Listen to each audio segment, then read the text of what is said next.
Hai guys, selamat datang ke YouTube channel Mawi TV.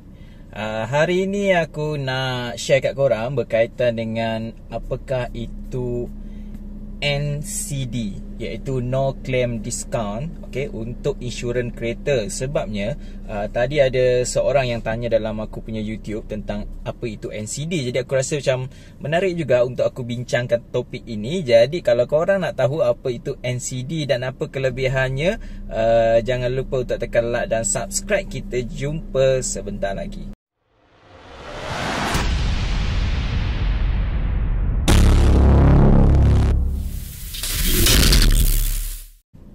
Hai guys, jadi seperti aku janji tadi, aku nak cerita tentang NCD, No Claim Discount. Sebenarnya tentang NCD ni sebenarnya aku dah tahu agak lama jugalah. Tahu yang basic je lah, bukan tahu yang agak detail. Tapi disebabkan ada yang tanya, aku rasa macam menarik buat konten sebenda ni. Jadi apakah itu NCD? Okay, kadang aku pernah tersalah sebut sebelum ni NCB. Sebenarnya NCD, No Claim Discount. Okey, sebenarnya bila korang beli sesebuah kereta, korang selalunya harga yang diletakkan oleh penjual kereta ataupun syarikat kereta ni, pengeluar kereta lah, selalunya adalah harga atas jalan, tidak termasuk insurans. Sebab insurans ni berbeza-beza nilai dia kan, dan mengikut juga ni insurans syarikat mana yang company tu ambil.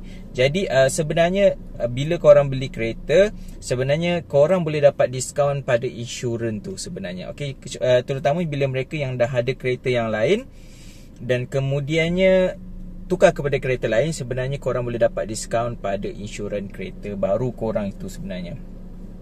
Sebenarnya kalau korang tak ada dah kereta sebelum tu pun, sebenarnya korang masih lagi boleh dapat insurans. Kalau korang dah pernah jual kereta kau dulu setahun 2 tahun, sebenarnya korang boleh lagi dapat insurans NCD ni pada kereta baru korang. Kalau kau nak tahu, kau tunggu sekejap lagi lah. Okey, NCD ni sebenarnya diskaun yang diberikan oleh syarikat insurans kepada kita, ya, pemilik-pemilik kereta yang tak pernah buat claim ataupun tuntutan berkaitan dengan insurans yang kita beli. Okey, selalunya insurans kereta ni bila kita beli, kita melindungi kereta kita dari kemalangan. Contohnya berlakunya kemalangan, insurans akan cover, jadi kita tak perlu bayar. Jadi kalau korang tak pernah berlakunya kemalangan, korang tak pernah langgar orang lain, korang tak pernah buat tuntutan, sebenarnya korang ada diskaun setiap tahun. Okey, diskaun, dan maksimum diskaun yang boleh diberi oleh syarikat insurans ni adalah bernilai 55% daripada nilai insurans kereta korang. Contoh, kalau insurans kereta korang 1000, 55% ni bermaksud korang dapat RM550 diskaun dan korang hanya perlu bayar RM450 je sebenarnya. Okey, tu yang bagus. Contoh macam kereta baru ni. Okey, selalunya kereta yang rate dia di bawah 100,000, kadar insurannya lazimnya dalam 3,000 lah. Kalau korang ada NCB 55%, sebenarnya korang hanya perlu bayar dalam 1,350. Sedangkan orang yang first time beli kereta, dia tak ada NCB, dia perlu bayar penuh sebanyak 3,000 untuk insurans kereta tu. Nampak tak banyaknya NCD ni sebenarnya. Okay, NCD ni sebenarnya dia berbentuk progresif, di mana dia akan meningkat setiap tahun kalau lagi korang tak claim. Okey, tadi aku dah cakap kan maksimum dia 55%. Okey, dia sebenarnya ada jadual. Untuk tahun pertama, untuk kereta, dia adalah kosong. Kalau tahun pertama korang beli tanpa NCB lain-lain, sebenarnya kosong nilai dia. Okey, tahun kedua, maksudnya renew ujung nak masuk tahun kedua tu, korang akan dapat diskaun 25%. Dan pada masa tu juga sebenarnya, kalau sebelum ni kereta korang cover 100,000, mungkin tahun kedua dah jadi 80,000 atau 90,000.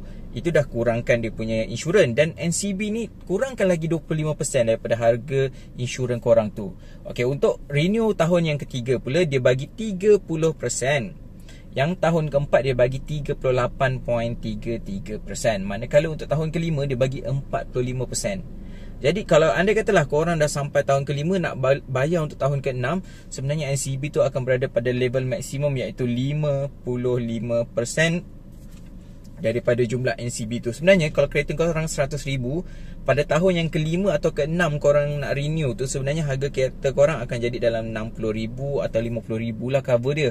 Sebenarnya dia dah jadi rendah. Sebab tu kau dapat diskaun lagi, dia akan jadi lebih rendah dia punya bayaran insurans dan road tax tu lah. Setiap kali kau nak renew kau punya road tax kan.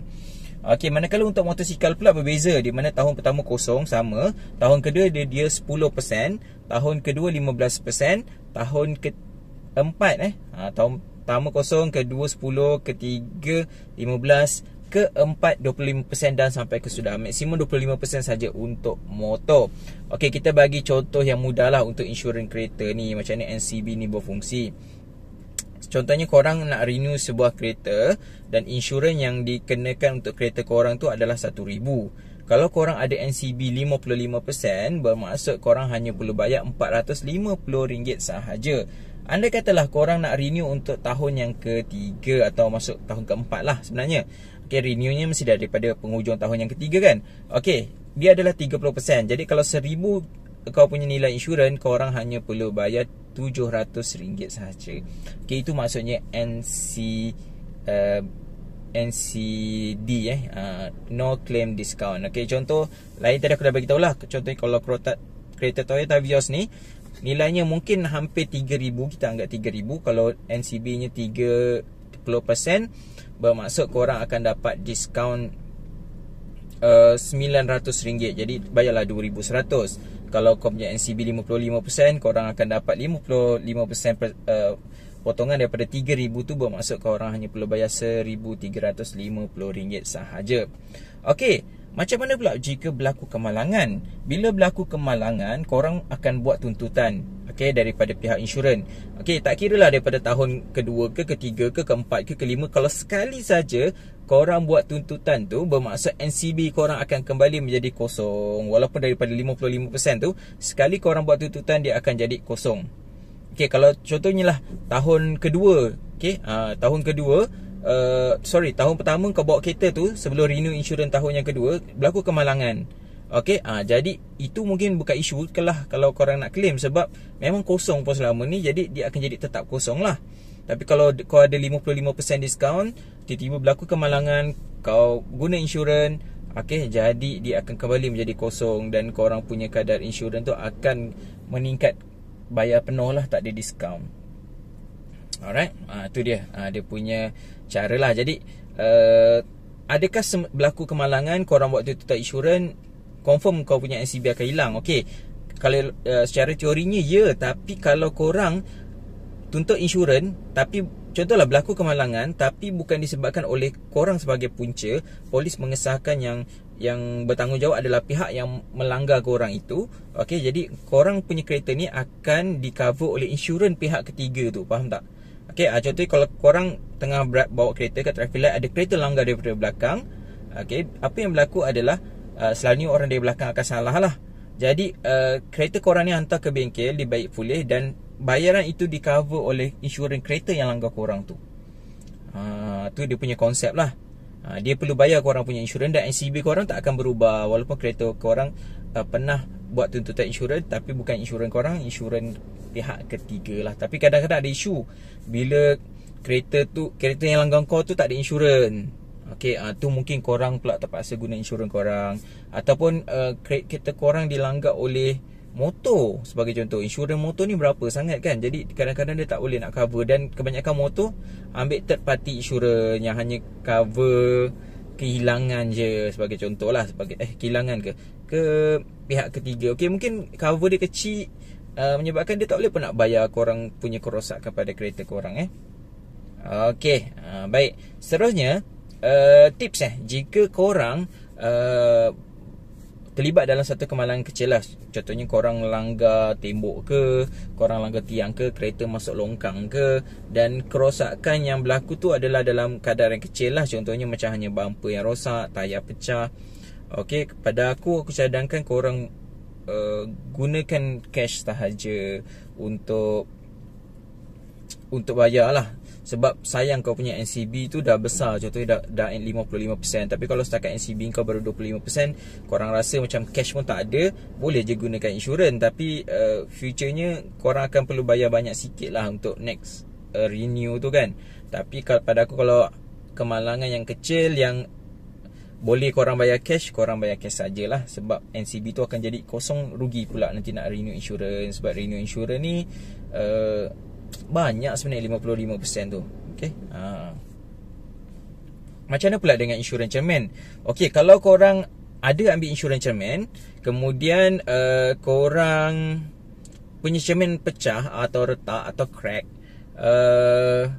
kalau korang gunakan insurans cermin untuk tukar cermin kereta korang, sebenarnya dia tak akan menjejaskan NCD kereta korang punya. Maksudnya insurans NCD yang terdapat pada kereta korang tak terjejas. Kecuali, contohlah, kau tak ada ambil insurans cermin, kereta korang mungkin masa korang sedang memandu, tiba-tiba ada batu yang terbang.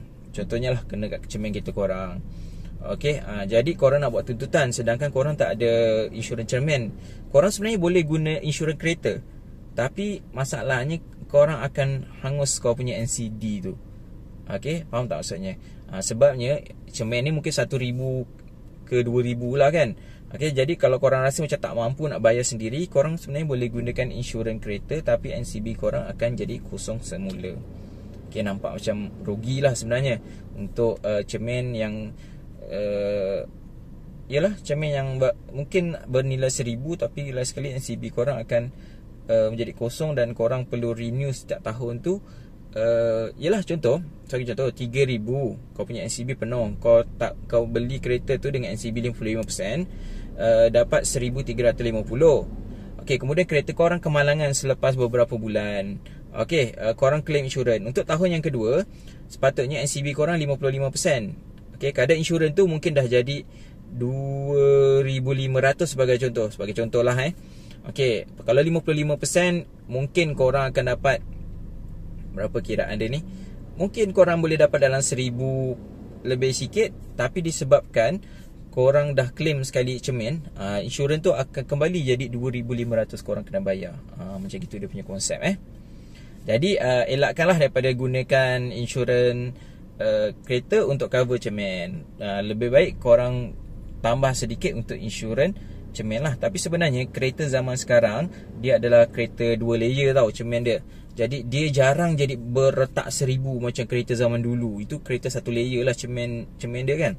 Jadi zaman sekarang ni memang jarang kereta tu akan retak 1,000, tapi dia akan ada macam retak yang menjala tu lah. Sebenarnya kereta tu boleh lagi digunakan, tapi walaupun salah, dari segi undang-undang salah, masih lagi boleh digunakan. Sebenarnya nanti bila kau nak renew insurans baru, kau masukkanlah insurans cermin dekat dalam insurans yang baru nanti. Nanti sebulan 2 bulan lepas tu bolehlah tukar cermin tu tanpa charge tambahan. Sebab korang hanya perlu bayar dalam 200 je kot macam tu untuk renew, buat insurans cermin tu. Sedangkan harga cermin tu sendiri mungkin dalam 1,000 ke 1,500 atau mungkin 2,000. Okey, jadi bayar 200, korang boleh cover cermin yang baru. Okey, dengan lebih jimat sebenarnya. Okey, tentang pindah milik NCB. Okey, ini selalu mungkin korang pernah jumpa di mana ada 3 situasi sebenarnya korang boleh pindahkan NCB ni. Pertama, bila korang jual kereta korang untuk beli kereta baru. Macam aku jual Honda City untuk beli Toyota Vios ni. Okey, jadi aku boleh bawa NCB yang daripada kereta lama 55% kepada kereta yang baru ini. Okey, jadi carry on je, bawa saja, pindahkan daripada Honda City bawa ke kereta ini. Okey, jadi dipanggil cancellation of policy. Maksudnya cancelkan insurans kereta City, pergi kepada Vios. Okey, itu yang biasa kita jumpa lah. Alright, kemudian situasi kedua di mana korang dah jual sebuah kereta. Contohnya aku dah jual Honda City aku, kemudian aku tak ambil kereta lain. Okey, aku jual kerana aku rasa terbeban sekarang dengan keadaan pandemik, di mana pendapatan tak cukup nak bayar kereta, aku jual. Okey, bila aku dah jual, aku tak beli kereta lagi.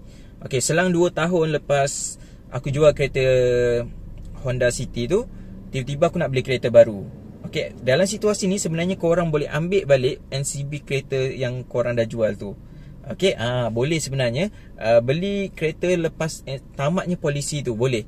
Tapi bila kau beli pada tahun kedua, okey, selepas tahun kedua expirednya kau punya NCB tu, dia akan turun tau nilai dia. Tahun pertama nilainya masih lagi 55%. Tahun kedua kalau korang beli, dia akan jadi 45%. Tahun ketiga 38.3%, tahun keempat 30%, tahun kelima 25%, dan lepas 6 tahun kau jual kereta tu baru kau nak beli kereta lain, korang tak akan dapat sebarang NCD untuk kereta baru korang. Faham Sebenarnya walaupun korang dah jual pun kereta tu, masih lagi korang punya NCD tu masih lagi boleh bawa ke kereta baru, tak kira lah tahun bila korang nak beli tu, walaupun setahun dua. Tapi kalau dah sampai ke tahun ke-6, memang dah zero lah. NCD tu akan sentiasa turun, macam dia naik juga. Okay, faham Okay, dalam situasi ketiga dia panggil NCD withdrawal.